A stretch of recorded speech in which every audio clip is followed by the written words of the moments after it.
Ave Maria, gratia plena, Dominus tecum. மரியின் மைந்தர்கள் அனைவருக்கும் அன்பு வணக்கம்.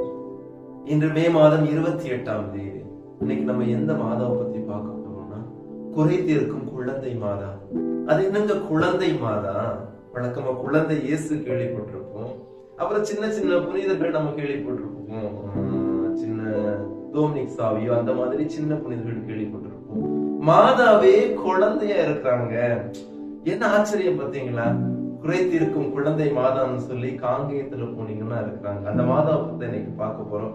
1007 இருந்து மாதாவுடைய வரலாறு துவங்குகிறது. எங்கன்னா இத்தாலி நாட்டில் இருக்கக்கூடிய மிலான் நகரத்துல அங்க இந்த மாதாக்கென்று, மாதாவின் பிறப்புக்கென்று ஒரு ஆலயமானது அர்ப்பணிக்கப்படுகின்றது. அதுல இருந்து துவங்கி இந்த பக்தி எப்போதிலிருந்து பிரசித்தி பெறுகின்றது என்று சொன்னால் 1735 இருந்து பிரசித்தி பெறுகிறது.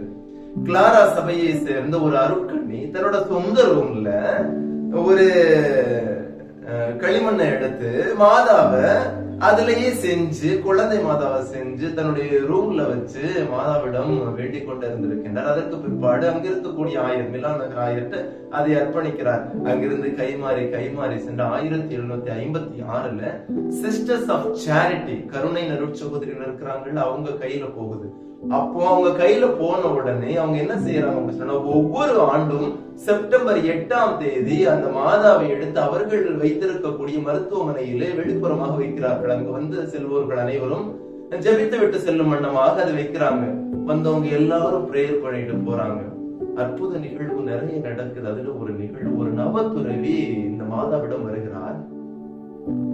முடக்குவார், நடக்க முடியாதுங்க, படுத்த படுக்கை, ஊந்து ஊந்து ஊந்து ஊந்து வராரு. அத்தனை ஜனங்களும் இதை பார்த்து கொண்டே இருக்கின்றன.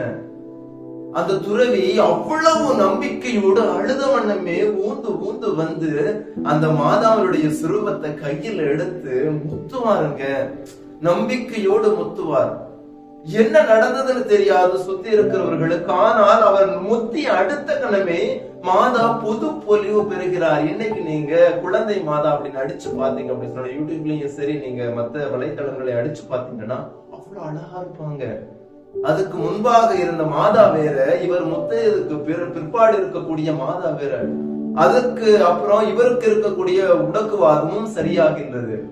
இப்படியாக செல்ல செல்ல நம்முடைய ஆசியா கண்டத்திலே, நம்முடைய தமிழ்நாட்டிலே திருப்பூர் மாவட்டம், கோவை மறை மாவட்டம், தாராபுரம் மறைவட்டத்தில் இருக்கக்கூடிய காங்கேயம்ங்கிற சிறிய பகுதியில இந்த மாதாவிற்கு என்று ஒரு ஆலயம் கட்டப்படுகின்றது. ஒவ்வொரு ஆண்டும் செப்டம்பர் 8ஆம் தேதி நீங்க போனீங்கன்னு வைங்களேன், காலையில் தொடங்கி மாலையில் வரை ஆயிரக்கணக்கான ஜனங்கள் குவிந்த வண்ணமே இருக்கின்றன. கூட்டம் கோயில் ஏன்? மாதா குறை தீர்ப்பார் என்று சொல்லி, குறிப்பாக குழந்தை இல்லாமல் யாரெல்லாம் இருக்கின்றார்களோ, அதற்கு பிற்பாடு திருமண வரம்பில் இருக்கின்றார்களோ, அவர்கள் அனைவரும் அங்கு செல்கின்றார்கள். எனவே அன்பு மக்களே, குறை தீர்க்கும் குழந்தை மாதாவை தேடி செல்வோம்.